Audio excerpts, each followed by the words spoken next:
Banyak orang menjalani hidup tanpa benar-benar tahu kemana mereka sedang melangkah. Setiap hari bangun, bekerja, berbicara, tertawa, dan tidur kembali, tetapi di dalam hati ada kekosongan yang sulit dijelaskan. Bukan karena hidup mereka buruk, melainkan karena hidup itu tidak diarahkan. Tanpa tujuan, hidup hanya menjadi rangkaian kejadian acak yang melelahkan pikiran dan jiwa. Stoikisme mengajarkan bahwa kebahagiaan bukan berasal dari apa yang kita miliki, melainkan dari bagaimana kita menjalani hidup dengan sadar dan bermakna. Para filsuf Stoik seperti Marcus Aurelius, Epictetus, dan Seneca tidak mengajarkan cara menjadi kaya atau terkenal, tetapi mengajarkan cara hidup yang tidak mudah goyah oleh dunia. Dalam video ini, kita akan membahas 7 tujuan hidup menurut Stoikisme yang jika benar-benar kamu pahami dan jalani, bukan hanya akan mengubah cara berpikirmu, tetapi juga cara kamu memandang diri sendiri, orang lain, dan kehidupan secara keseluruhan. Ini bukan tujuan yang megah di mata dunia, tetapi tujuan yang akan membuat hidupmu jauh lebih tenang, kuat, dan bermakna. 1. Menguasai diri sendiri. Tujuan hidup pertama dalam Stoikisme adalah menguasai diri sendiri. Bukan menguasai orang lain, bukan mengendalikan dunia, melainkan mengendalikan pikiran, emosi, dan reaksi kita terhadap segala hal yang terjadi. Bagi orang Stoik, seseorang yang tidak mampu mengendalikan dirinya sendiri, sebenarnya adalah orang yang paling lemah, meskipun ia terlihat kuat di luar. Kita sering merasa hidup ini tidak adil karena orang lain bersikap buruk kepada kita, karena keadaan tidak sesuai harapan, atau karena rencana kita gagal. Namun Stoikisme mengajarkan bahwa penderitaan bukan berasal dari peristiwa itu sendiri, melainkan dari cara kita menafsirkannya. Dua orang bisa mengalami kejadian yang sama, tetapi merasakan penderitaan yang sangat berbeda, hanya karena perbedaan cara berpikir. Menguasai diri berarti menyadari bahwa emosi bukanlah musuh, tetapi juga bukan penguasa.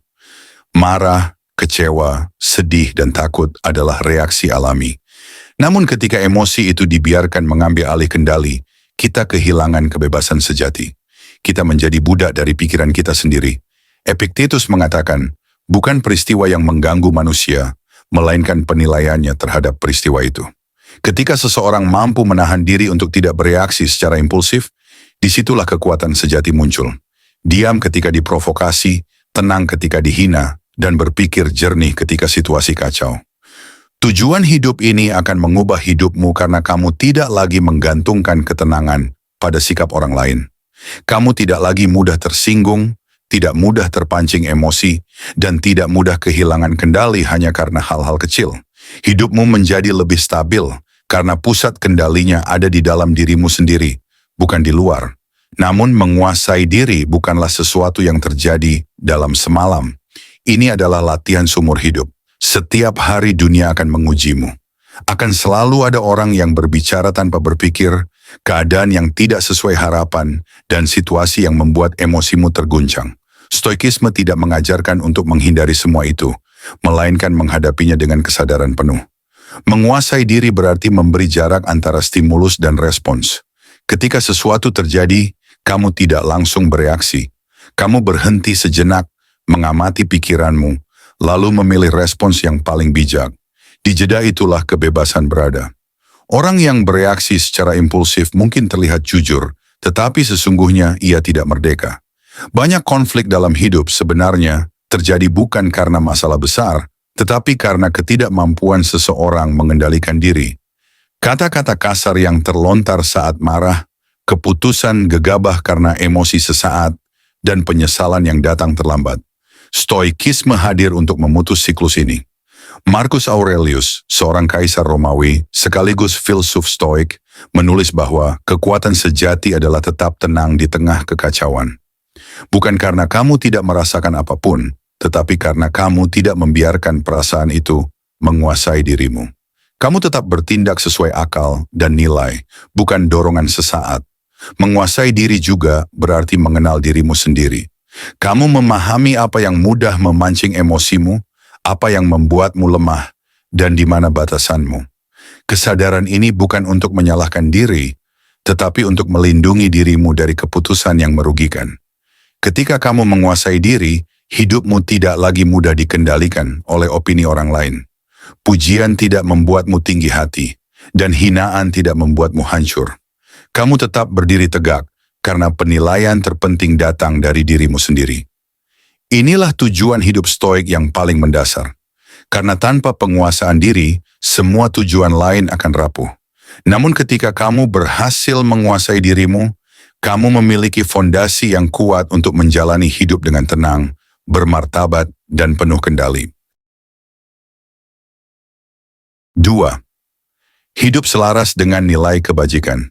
Bagi stoikisme, tujuan hidup tertinggi bukanlah kesenangan, kekayaan, atau pengakuan, melainkan kebajikan. Kebajikan berarti hidup dengan nilai yang benar, kebijaksanaan, keberanian, keadilan, dan pengendalian diri.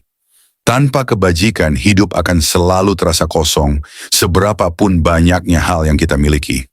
Banyak orang terlihat sukses di luar, tetapi di dalam hatinya penuh kegelisahan. Mengapa? Karena hidup mereka bertentangan dengan nilai yang seharusnya mereka pegang. Mereka berbohong demi keuntungan, menyakiti orang lain demi kepentingan pribadi, dan mengorbankan integritas demi kenyamanan sesaat. Pada akhirnya, yang mereka dapatkan bukan ketenangan, melainkan kecemasan yang terus-menerus. Stoikisme mengajarkan bahwa hidup yang baik adalah hidup yang selaras dengan nilai moral, bukan dengan dorongan nafsu atau tekanan sosial. Dunia modern sering memaksa kita untuk menyesuaikan diri demi diterima, meskipun itu berarti melanggar prinsip. Namun bagi orang stoik, kehilangan prinsip jauh lebih berbahaya daripada kehilangan peluang. Ketika seseorang hidup tanpa nilai kebajikan, hidupnya akan selalu bergantung pada keadaan luar. Ia bahagia jika dipuji, hancur jika dikritik. Ia merasa aman jika diakui, dan merasa tidak berharga jika diabaikan. Sebaliknya, orang yang hidup dengan kebajikan memiliki pusat ketenangan di dalam dirinya sendiri. Hidup dengan kebajikan berarti melakukan hal yang benar meskipun tidak ada yang melihat. Bersikap jujur meskipun bisa berbohong dengan aman. Tetap adil meskipun orang lain tidak adil kepadamu. Tetap berani meskipun takut, dan tetap sederhana meskipun mampu berlebihan. Inilah latihan karakter yang tidak mudah, tetapi justru membangun ketangguhan batin. Seneca pernah mengatakan bahwa tidak ada angin yang menguntungkan bagi kapal yang tidak tahu kemana ia berlayar. Kebajikan adalah kompas hidup. Tanpa kompas ini, kita mudah terseret oleh arus emosi, ambisi, dan tekanan lingkungan. Dengan kebajikan, setiap keputusan memiliki arah yang jelas. Kebajikan juga membebaskan kita dari penyesalan jangka panjang. Banyak orang menyesal bukan karena gagal, tetapi karena berhasil dengan cara yang salah. Mereka mencapai apa yang diinginkan, tetapi kehilangan rasa hormat terhadap diri sendiri. Stoikisme mengajarkan bahwa harga diri sejati lahir dari karakter, bukan dari hasil. Hidup selaras dengan kebajikan bukan berarti hidup tanpa kesalahan. Orang stoik memahami bahwa manusia tidak sempurna. Namun perbedaannya, mereka berusaha belajar dari kesalahan, bukan membenarkannya. Setiap hari menjadi kesempatan untuk memperbaiki diri, bukan mengulang pola yang sama. Tujuan hidup ini akan mengubah hidupmu karena kamu tidak lagi hidup untuk menyenangkan semua orang. Kamu hidup untuk menjadi versi dirimu yang bisa kamu hormati. Ketika keputusanmu selaras dengan nilai, kamu tidak lagi takut menghadapi konsekuensi karena hatimu tenang. Pada akhirnya, kebajikan membuat hidup menjadi sederhana namun bermakna. Kamu tidak perlu menjadi yang paling hebat, paling kaya, atau paling dikenal. Cukup menjadi manusia yang jujur, adil, dan berani menghadapi hidup apa adanya. Dalam stoikisme, itulah kemenangan sejati. 3. Menerima hal yang tidak bisa dikendalikan. Salah satu sumber penderitaan terbesar manusia adalah keinginan untuk mengendalikan hal-hal yang berada di luar kendalinya. Kita ingin orang lain berubah, ingin masa lalu berbeda, ingin masa depan pasti, padahal semua itu berada di luar kuasa kita. Keinginan ini terlihat wajar, tetapi justru menjadi akar dari kecemasan yang berkepanjangan. Stoikisme membagi hidup menjadi dua hal, yang bisa kita kendalikan dan yang tidak bisa kita kendalikan. Pikiran, sikap, penilaian, dan tindakan kita adalah milik kita. Sementara hasil akhir, pendapat orang lain, cuaca, nasib, serta kejadian eksternal bukanlah milik kita. Banyak orang kelelahan bukan karena bekerja terlalu keras, melainkan karena berusaha mengendalikan sesuatu yang sejak awal memang tidak bisa mereka kuasai. Menerima bukan berarti menyerah atau pasrah tanpa usaha. Menerima berarti berhenti melawan kenyataan dan mengakui kondisi sebagaimana adanya. Ketika kita menolak kenyataan, pikiran kita terjebak dalam perlawanan yang tidak pernah selesai. Energi habis untuk mengeluh, menyalahkan, dan menyesali. Sebaliknya, ketika kita menerima, energi itu bisa dialihkan untuk bertindak secara bijak. Epictetus mengajarkan bahwa kebebasan sejati muncul ketika kita fokus sepenuhnya pada apa yang berada dalam kendali kita. Kita tidak bisa mengendalikan bagaimana orang lain memperlakukan kita, tetapi kita bisa mengendalikan bagaimana kita merespons perlakuan itu.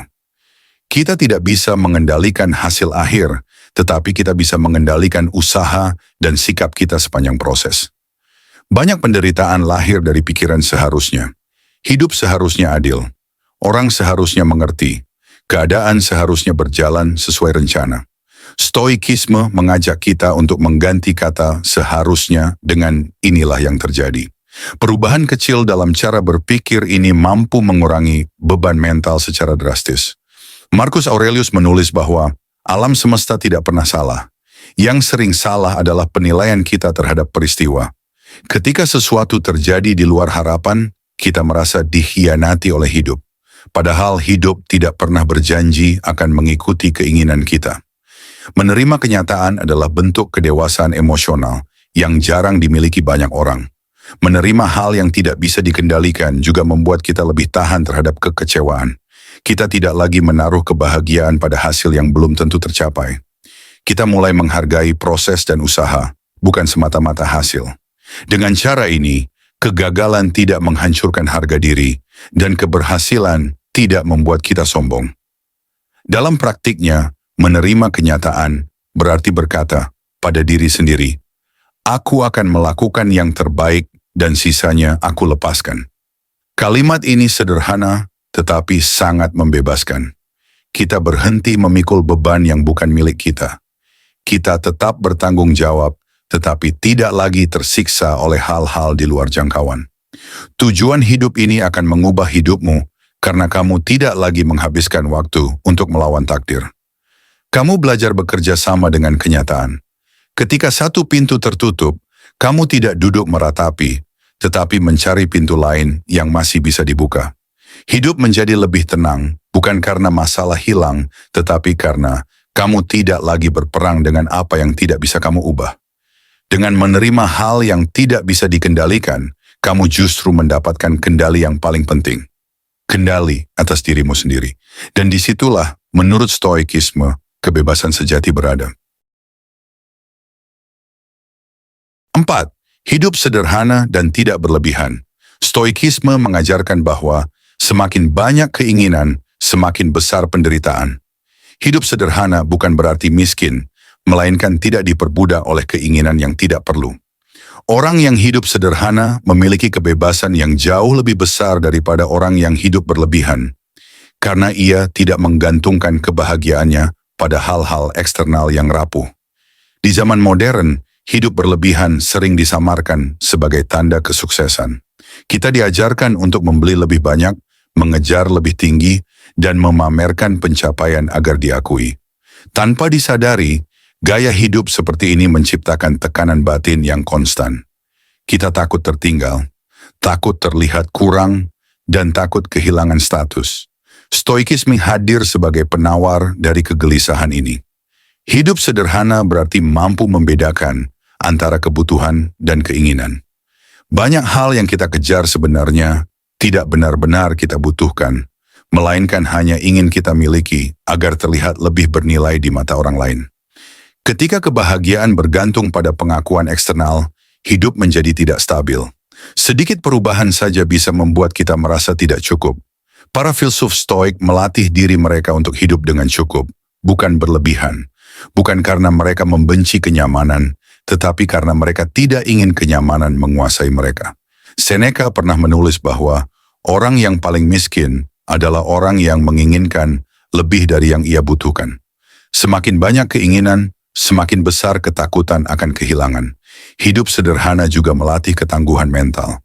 Ketika seseorang terbiasa dengan kesederhanaan, ia tidak mudah panik saat kenyamanan berkurang. Ia tidak mudah stres ketika keadaan tidak ideal.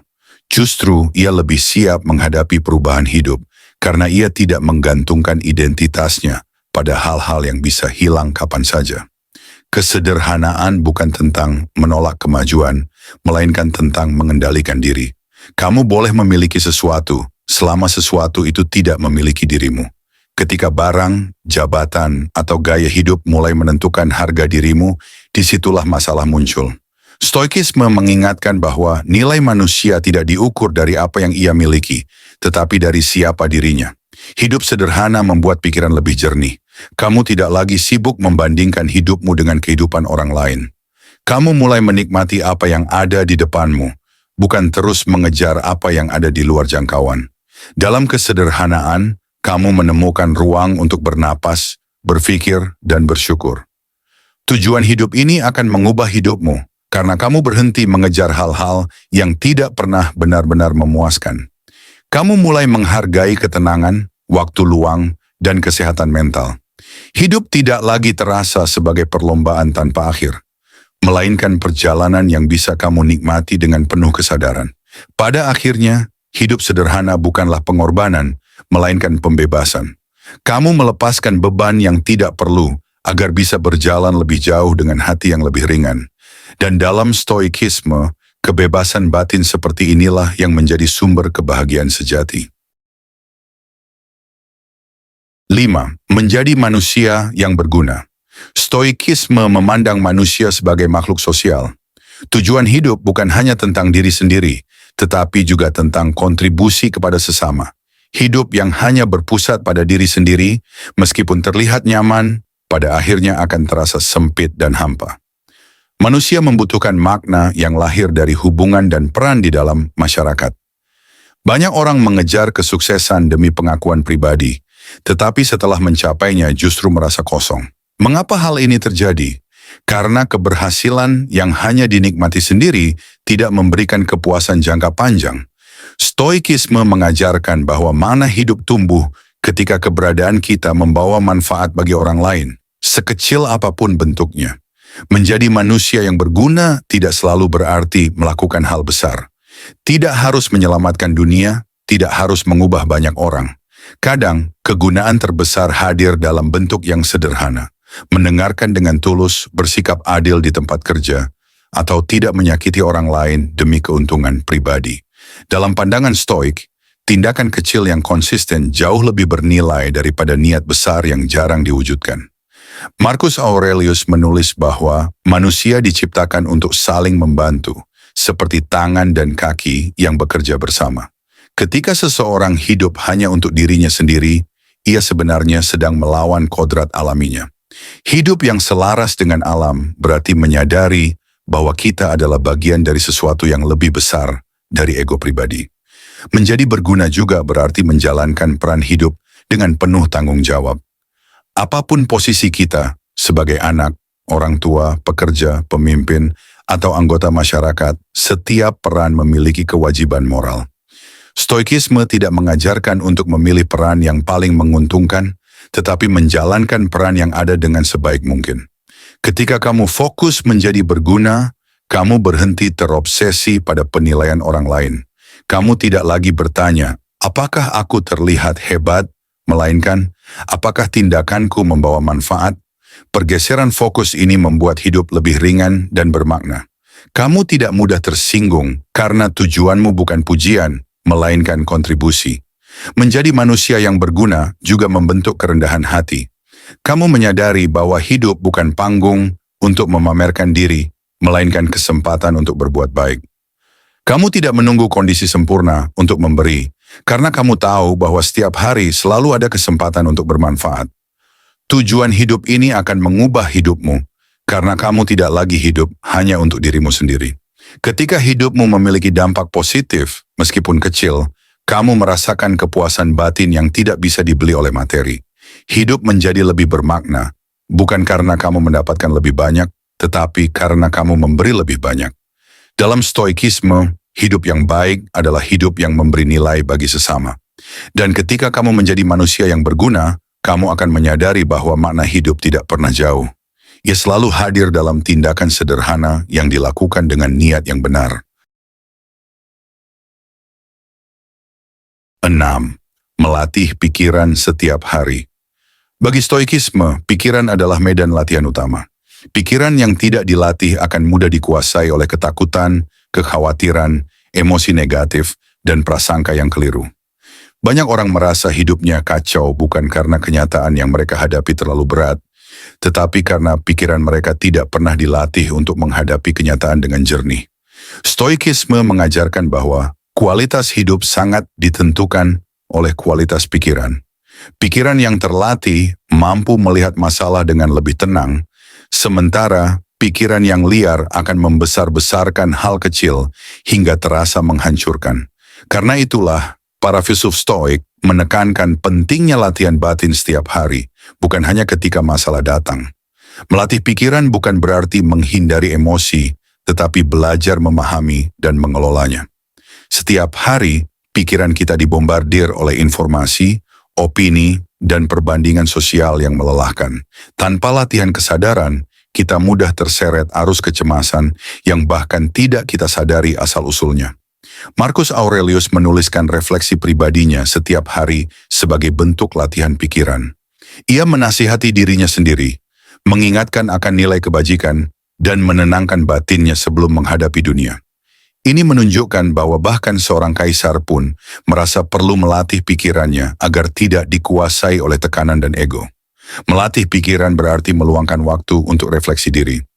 Bertanya pada diri sendiri, bagaimana reaksiku hari ini? Apakah aku terlalu emosional? Apakah aku bertindak sesuai nilai yang aku yakini? Pertanyaan-pertanyaan sederhana ini membantu kita menyadari pola yang selama ini berjalan otomatis. Latihan pikiran juga melibatkan penerimaan atas kekurangan diri. Banyak orang terlalu keras pada dirinya sendiri ketika gagal, lalu tenggelam dalam rasa bersalah. Stoikisme mengajarkan untuk bersikap tegas tetapi adil pada diri sendiri. Mengakui kesalahan, belajar darinya, lalu melangkah maju tanpa berlarut dalam penyesalan. Ketika pikiran dilatih secara konsisten, kita menjadi lebih tahan terhadap tekanan hidup. Kita tidak lagi mudah panik saat keadaan berubah. Kita lebih cepat kembali tenang setelah kecewa. Ini bukan karena hidup menjadi lebih mudah, tetapi karena pikiran kita menjadi lebih kuat. Tujuan hidup ini akan mengubah hidupmu karena kamu tidak lagi hidup secara reaktif. Kamu tidak sekadar menanggapi apa yang terjadi, tetapi memilih bagaimana bersikap. Dengan pikiran yang terlatih, kamu mampu menjalani hidup dengan kesadaran, bukan sekadar bertahan dari hari ke hari. Dalam stoikisme, melatih pikiran adalah investasi seumur hidup. Hasilnya mungkin tidak terlihat secara instan, tetapi seiring waktu, kamu akan menyadari bahwa hidupmu menjadi lebih jernih, lebih stabil, dan lebih bermakna. Dan disitulah kekuatan sejati terbentuk. 7. Menghadapi kematian dengan tenang. Stoikisme mengajarkan memento mori, ingatlah bahwa kamu akan mati. Bukan untuk menakut-nakuti, tetapi untuk menyadarkan. Kesadaran akan kematian bukanlah ajakan untuk pesimis, melainkan undangan untuk hidup dengan penuh kesadaran. Ketika seseorang menyadari bahwa hidup ini terbatas, ia berhenti menyia-nyiakan waktunya untuk hal-hal yang tidak penting. Banyak orang menghindari pembicaraan tentang kematian karena dianggap menyeramkan. Namun justru karena dihindari, kematian menjadi bayangan yang menakutkan. Stoikisme mengambil pendekatan sebaliknya. Menghadapi kenyataan ini dengan jujur agar ketakutan itu kehilangan kekuatannya. Apa yang dihadapi dengan sadar akan terasa lebih ringan daripada apa yang terus dihindari. Marcus Aurelius menulis bahwa kematian adalah bagian alami dari kehidupan. Sama seperti kelahiran, tidak ada yang luar biasa atau tidak adil tentang kematian. Yang sering membuat manusia menderita bukan kematian itu sendiri, tetapi pikiran tentang kehilangan dan keterikatan yang berlebihan terhadap dunia. Dengan menyadari kematian, kita belajar menghargai waktu. Kita berhenti menunda untuk melakukan hal yang benar. Kita lebih berani jujur, lebih berani berubah, dan lebih berhati-hati dalam memperlakukan orang lain. Setiap hari menjadi berharga, bukan karena jumlahnya, tetapi karena kesadarannya. Menghadapi kematian dengan tenang juga membuat kita lebih bijak dalam menghadapi konflik. Ketika ego ingin menang, kesadaran akan kematian mengingatkan bahwa semua pertengkaran dan gengsi suatu hari akan berakhir. Apa yang benar-benar tersisa adalah bagaimana kita menjalani hidup dan bagaimana kita memperlakukan sesama. Stoikisme tidak mengajarkan untuk pasrah pada kematian, tetapi berdamai dengannya. Berdamai berarti menerima bahwa hidup ini sementara, dan justru karena itulah ia berharga. Ketika kita berdamai dengan kematian, kita berhenti hidup dalam ketakutan akan kehilangan. Kita menikmati apa yang ada tanpa terikat secara berlebihan. Tujuan hidup ini akan mengubah hidupmu karena kamu mulai hidup dengan intensitas yang sehat. Kamu tidak lagi hidup setengah-setengah, tidak lagi menunda kebahagiaan, dan tidak lagi membuang energi untuk hal-hal yang tidak sejalan dengan nilai hidupmu.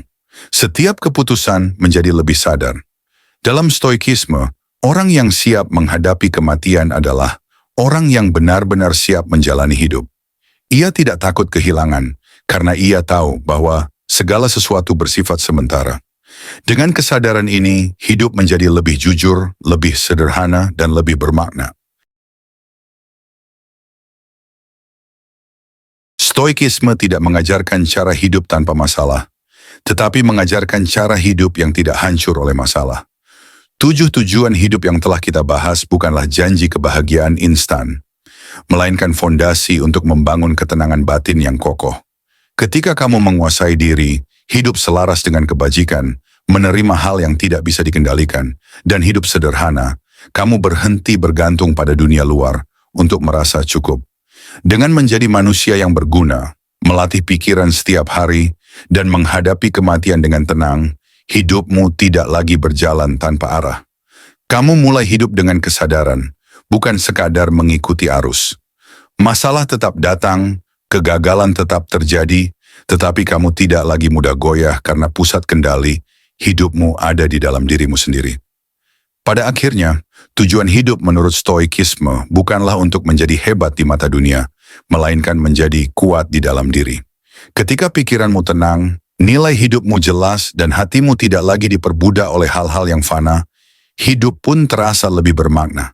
Dan mungkin disitulah perubahan terbesar itu dimulai, bukan dari luar, tetapi dari dalam dirimu sendiri.